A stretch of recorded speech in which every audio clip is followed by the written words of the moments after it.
আসন্ন পবিত্র ঈদুল আজহাকে সামনে রেখে রাজধানী সহ সারা দেশে কোরবানির পশুর হাট বসানোর প্রস্তুতি শুরু হয়েছে।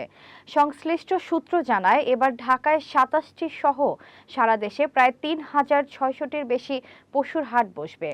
এর মধ্যে ঢাকা উত্তর সিটি কর্পোরেশনে ১৬টি এবং দক্ষিণ সিটি কর্পোরেশনে ১১টি অস্থায়ী হাটের ইজারা কার্যক্রম ইতোমধ্যে সম্পন্ন হয়েছে।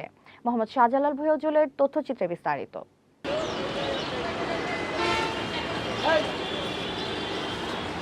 বিভিন্ন হাটে বাঁশ, শামিয়ানা, ছাউনি ও মাইক স্থাপনের কাজ শেষ। পাশাপাশি প্রস্তুত করা হয়েছে হাসিল ঘর। আরও আছে পানি সরবরাহ ও বর্জ্য ব্যবস্থাপনার সুবিধা।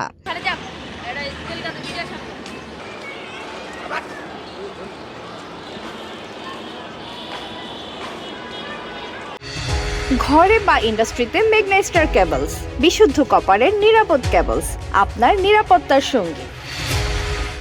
রাজধানীর বেশ কয়েকটি হাটে ইতোমধ্যে গরু নামানো শুরু হয়েছে।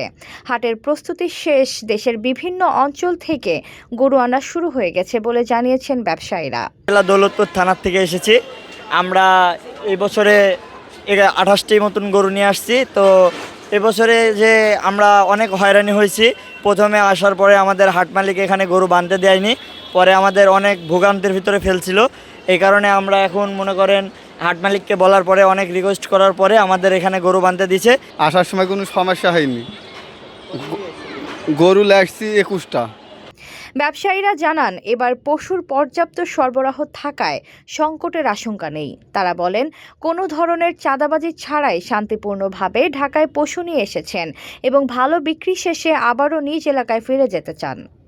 HPL uPVC pipe and fittings, শক্ত, মজবুত ও দীর্ঘস্থায়ী, এক পাইপে জীবন পার।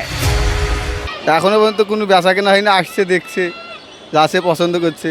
বেচা না আপনার রবি সোমবার থেকে শুরু হতে পারে। গরু আছে 40টা।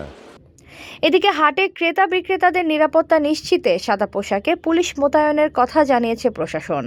এছাড়া প্রতিটি হাটে পশুর স্বাস্থ্য পরীক্ষা ও চিকিৎসা সেবার জন্য ভেটেরিনারি মেডিকেল টিম রাখা হয়েছে। হাট সংশ্লিষ্টরা আশা করছেন, কোরবানির সময় ঘনিয়ে আসার সঙ্গে সঙ্গে পশুর আমদানি ও ক্রেতাদের উপস্থিতি বাড়বে এবং হাটগুলো জমে উঠবে। এতক্ষণ আপনাদের সাথে ছিলাম তামান ইসলাম তন্নি। প্রতিদিনের নিউজ আপডেট পেতে আমাদের সাথেই থাকুন।